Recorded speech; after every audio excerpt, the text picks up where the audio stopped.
Selamat datang kembali. Hari ini kita mau bahas satu buku klasik nih yang penting banget soal strategi. Judulnya The Mind of the Strategist. Ya, Kenichi Omai ya. Betul.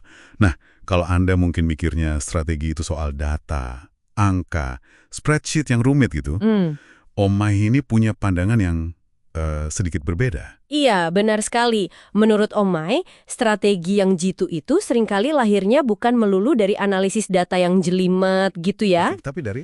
Lebih ke pola pikir, semacam intuisi, kreativitas, kemampuan lihat peluang. Analisis itu penting, tapi sebagai pendukung, bukan yang utama mendikte. Menarik. Dan dia juga nunjukin kontras yang cukup jelas ya saat itu. Betul. Banyak perusahaan barat katanya terlalu kaku sama perencanaan analitis. Padahal di sisi lain, Perusahaan Jepang yang sukses itu. nah itu dia, beberapa yang sukses banget malah nggak punya tuh departemen perencanaan yang besar-besar. Tapi pemimpinnya punya, intuisi strategis yang tajam.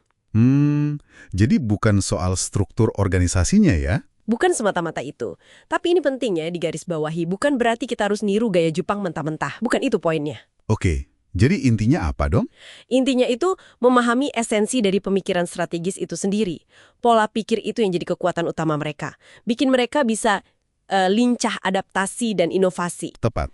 Jadi, ya tujuan kita kali ini simpel aja. Kita coba saring ide-ide inti Omai yang paling relevan, yang bisa Anda pakai buat mempertajam cara berpikir Anda soal strategi. Gitu kan? Sip, apapun bidang Anda. Mari kita mulai dari dasarnya dulu. Fondasinya apa nih menurut Omai? Fondasi paling utama itu adalah keunggulan kompetitif dan harus berkelanjutan. Keunggulan kompetitif.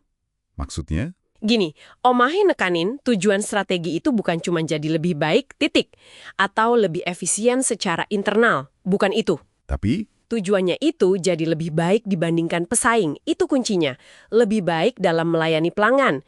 Jadi ini kayak pertarungan di pasar. Bukan cuma program diet internal perusahaan. oke, jadi fokusnya keluar ya, ke pasar dan pesaing.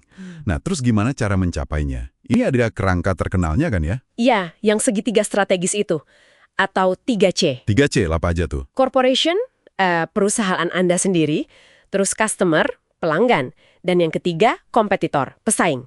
Nggak bisa bikin strategi, cuman ngelihat ke dalam doang. Harus lihat ketiganya ya. Persis. Ketiga C ini nyambung erat banget.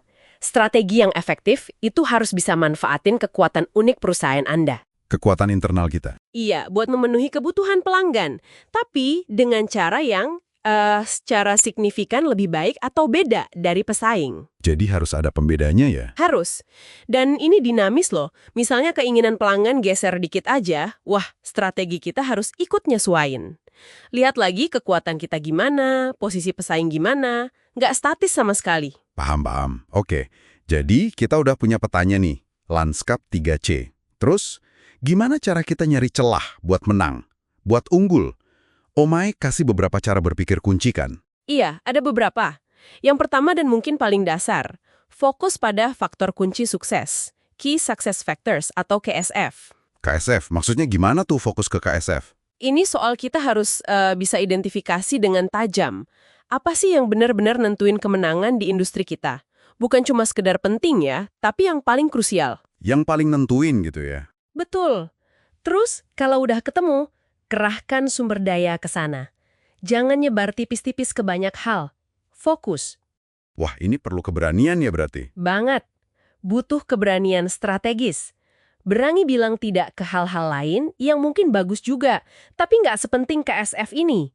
Demi mendominasi faktor kunci itu. Nah, ini contoh pola pikir strategis yang Omai maksud tadi ya, Bukan analisis rumitnya. tapi intuisinya. Tajam milih mana yang paling vital. Kayak ngarahin sinar laser ya, bukan lampu sorot yang nyebar kemana-mana. Oke, itu KSF. Terus cara berpikir kedua apa lagi? Yang kedua, menantang asumsi. Asumsi yang udah mapan di industri Anda. Jangan terima gitu aja. Ya, emang dari dulu begini cara kerjanya. Wah, ini kayaknya susah nih. Memang, tapi penting banget. Terus tanya, kenapa? Kenapa begini? Kenapa nggak begitu? Tanya terus, sampai ke akar masalahnya. Tujuannya apa? Bisa jadi ini malah ngebongkar praktek yang udah usang atau batasan yang sebenarnya kita bikin sendiri. Ini bisa memicu inovasi strategis yang radikal loh, bukan cuma perbaikan kecil.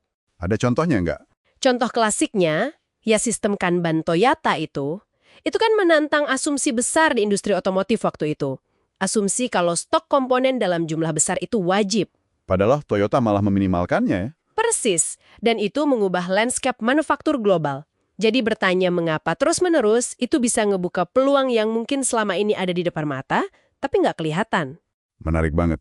Oke, KSF udah, menantang asumsi udah. Yang ketiga nih ada konsep namanya derajat kebebasan strategis. Strategic Degrees of Freedom, SDF. Ini kedengaran agak abstrak nih. Bisa dijelasin? Intinya sih coba berpikir di luar arena persaingan yang udah biasa. Jangan cuma main di sumbu yang sama terus sama pesaing. Misalnya perang harga terus atau fitur produk terus. Jadi cari medan perang lain gitu. Bisa dibilang gitu. Cari sumbu baru atau dimensi baru di mana Anda bisa gerak, bisa beda, dan perbedaan itu penting buat pelanggan. Sesuatu yang benar-benar mereka hargai, tapi mungkin diabaikan sama pesaing. Coba kasih contoh deh biar lebih kebayang. Oke, misal di pasar laptop ya. Mungkin semua pemain fokusnya di kecepatan prosesor sama ukuran layar. Udah, itu aja sumbu utamanya. Oke, terus?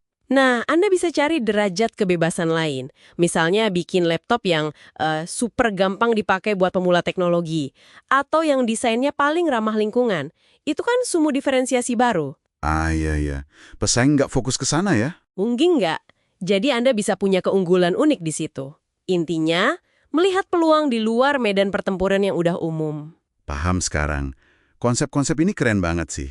Tapi, Omae juga ingetin kan ya, strategi sebagus apapun kalau cuma di kertas ya percuma. Betul sekali. Eksekusi. Ini yang sering jadi masalah. Omae nekanin banget pentingnya nyatuin otak sama otot. Otak sama otot. Maksudnya? Otak itu ya perencanaan strategisnya. Otot itu ya pelaksana di lapangannya. Kalau keduanya kepisah kaku, wah itu resep gagal. Sering terjadi di perusahaan besar ya biasanya? Sering. Akibatnya apa?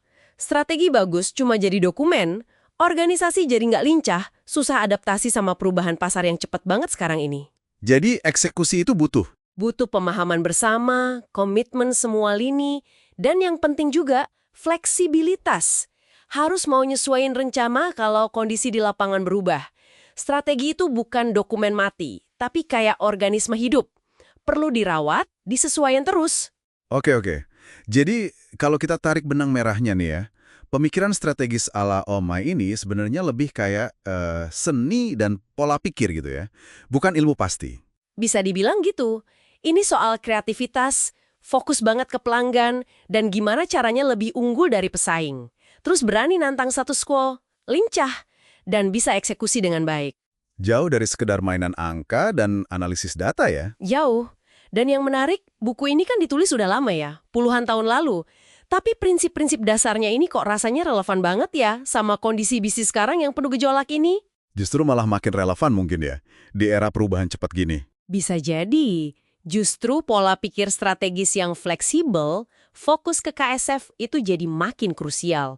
Nah, ini jadi nimbulin satu pertanyaan penting nih. Pertanyaan buat Anda di rumah renungkan. Gini, di era disrupsi teknologi, pasar yang berubah cepat banget kayak sekarang ini. Menurut Anda, prinsip inti strategi Omae mana sih yang paling tahan banting? Yang paling awet? Dan sebaliknya, Ada nggak prinsipnya yang mungkin perlu kita lihat lagi, perlu kita interpretasi ulang, atau bahkan kita tantang biar tetap relevan di dunia bisnis modern yang udah beda banget ini? menarik tuh. Ya, itu bahan pemikiran buat Anda eksplorasi lebih lanjut. Sampai jumpa di pembahasan berikutnya.